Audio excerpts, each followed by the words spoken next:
क्रांति हमारा थर्ड जो क्वेश्चन है वो हरित क्रांति के सकारात्मक तथा नकारात्मक प्रभाव के बारे में बात कर रहे हैं। अगर आपने ये चैप्टर पढ़ा हो नियोजित विकास तो इसका इंपॉर्टेंट क्वेश्चन यही है, हरित क्रांति के सकारात्मक तथा नकारात्मक प्रभाव। पहले तो हरित क्रांति जानेंगे क्या होगा कि हरित क्रांति विश्व स्तर पर नॉर्मल बोर्ड लोग लेकर आए थे 1960 के एरा में, और उस समय इन्हीं को हरित क्रांति के पिता के रूप में आज की डेट में जाना जाता है। और हमारे देश में अगर मैं बात करूं तो MS स्वामीनाथन इनको लेकर आए थे, ठीक है, हरित क्रांति को MS स्वामीनाथन लेकर आए थे।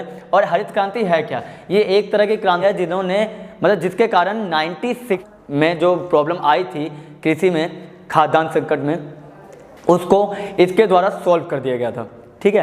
तो 1960 के दशक में हम जैसा कि जानते हैं कि देश आज़ाद हुआ था अभी हमें, ठीक है, खास डेवलपमेंट तो नहीं देखने को मिल रहा था। और ऐसे में हम देख रहे थे कि कोई मतलब गवर्नमेंट भी कितना सपोर्ट कर पाती किसी को, ठीक है। और हमारे इधर कृषि जो थी और कृषक जो थे वो भी परेशान, कर्जे में हैं, बहुत सी चीज़ें देखने को मिल रही थी, खाद्यान्न संकट नीचे की ओर आ रहा था। और ऐसे में MS स्वामीनाथन द्वारा हरित क्रांति को लेकर एक विचार आया, MS स्वामीनाथन द्वारा इसको लेकर आया गया।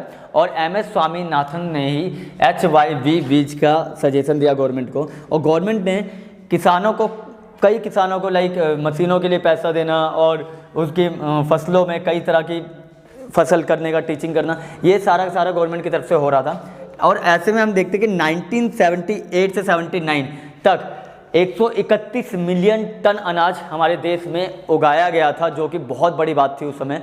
और इस तरह भारत एक अग्रणी किसी देश में आ गया था, क्योंकि हमारा पहला पॉइंट है खेती के पैदावार में बढ़ोतरी आई। खेती के पैदावार में बढ़ोतरी आई क्योंकि हम देखते हैं कि पंजाब, मध्य प्रदेश, उत्तर प्रदेश, आसपास के बड़े बड़े राज्य जो थे उसमें क्या हो रहा था, खेती की पैदावार में बहुत बड़ी बढ़ोतरी आ रही थी। गेहूँ, अनाज, मतलब मोटे अनाज की बात कर रहा हूँ मैं, जहाँ गेहूँ है, चावल है, इस तरह की क्या होती, इनकी उपज बढ़ती जा रही थी। अगला है गेहूँ पैदावार में बढ़ी। अभी मैंने बताया ना कि गेहूँ जो था ये सबसे प्राथमिक अनाज हमारे यहाँ माना जाता है, और गेहूं की पैदावार में सबसे ज़्यादा बढ़ोतरी उस समय देखने को मिली थी। और ग्रामीण रोजगार भी देखने को मिल रहा था, क्योंकि पहले लोग गांव के अंदर इतने वो नहीं थे, रोजगार लिए नहीं बैठे थे, बेरोजगार बहुत ज़्यादा थे। और ऐसे में देखते हैं कि इनके आने के कारण, यानी उस हरित क्रांति के आने के कारण ग्रामीण रोजगार में भी बढ़ोतरी देखने को हमको मिलती है।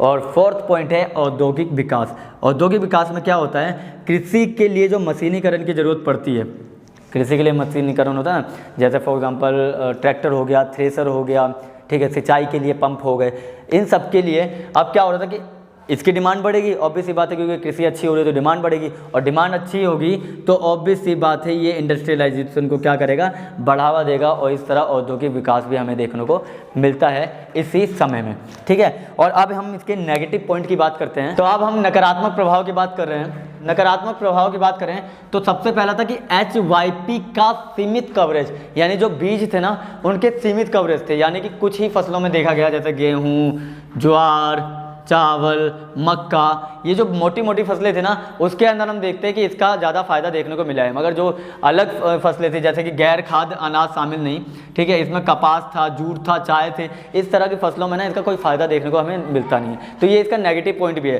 कि हम सिर्फ 4-5 फसलों तक ही सीमित रह गए थे, यानी हरित क्रांति 4-5 फसलों तक ही सीमित रह गई थी। और उसके अलावा थर्ड पॉइंट जो है, इसका लाभ सभी राज्यों में नहीं था, सभी राज्यों में इसका लाभ देखने को नहीं मिला। रीज़न इसलिए क्योंकि हम देखते हैं कि नॉर्थ के जो स्टेट थे, नॉर्थ स्टेट में सबसे ज़्यादा देखने को मिलता है कि हरित क्रांति में पैदावार अच्छी हुई, जैसे आपका पंजाब हो गया, आपके हरियाणा हो गया, मध्य प्रदेश, उत्तर प्रदेश, यहाँ पे तो इसका अच्छा खासा देखते हैं हम कि भाई बढ़ोतरी हुई है। मगर कई स्टेट में नहीं हो पाई है, जैसे उड़ीसा की तरफ चले जाओ तो नॉर्थ ईस्ट की तरफ तो इतना लेवल पर नहीं था पैदावार। ऐसा है कि हरित क्रांति ने दिया है, सपोर्ट किया है, बट इतना लेवल पे नहीं किया जितना इन 4-5 राज्यों में किया था, ठीक है। तो ये इनका नेगेटिव पॉइंट है, और हमने पॉजिटिव पॉइंट भी पढ़ लिया है। और आज भी हम इतना ही करेंगे, क्यों, क्योंकि आप बहुत ज़्यादा टाइमिंग ड्यूरेशन बढ़ती जा रही है और ज़्यादा करने पे बोरियत हो गया, मैंने बता ही दिया। अब हम अगले पार्ट में मिलेंगे, और याद रखना हम जितना भी कर रहे हैं बेस्ट कर रहे हैं, क्योंकि 1.5-2 महीने में हम काफ़ी क्वेश्चन आंसर कवर कर चुके होंगे, ठीक है। थैंक यू, और लाइक सब्सक्राइब ज़रूर करना, ठीक है। और अभी नई वीडियो है तो थोड़ा सपोर्ट करना तो बनता ही है, और धीरे धीरे देखना होता है क्या। Thank you.